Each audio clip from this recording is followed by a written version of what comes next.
జ్ఞానుల సహవాసము చేయువాడు జ్ఞానము గలవాడో, మూర్ఖుల సహవాసము చేయువాడు చెడిపోవును. ఈరోజు మన మధ్య కొంతమంది చెడిపోతున్నారు. కారణం తెలుసా? నువ్వు పనికి మాలిన వారితో స్నేహం చేస్తున్నావు. డబ్బులు తగలేస్తున్నావు. కారణం తెలుసా? పనికి మాలిన వాడితో నువ్వు స్నేహం చేస్తున్నావు. వాళ్ళ యొక్క ఆలోచనలకు నువ్వు తల ఒగ్గుతున్నావు. వినో, చెడిపోయేవాడితో స్నేహం చేస్తాడు. జ్ఞానం కలిగిన వాడు జ్ఞానులతో స్నేహం చేస్తాడు. ఈరోజు నువ్వు ఎవరితో స్నేహం చేస్తున్నావు? ఎవరితో ఎక్కువ సమయం గడుపుతున్నావు? ఎవరి మాట వింటున్నావు? ఎవరు నీ జీవితాన్ని ప్రభావితం చేస్తున్నారు?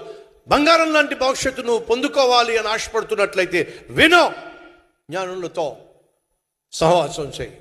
యెహోవా యందు భయభక్తులు కలిగి ఉండుట జ్ఞానానికి మూలము.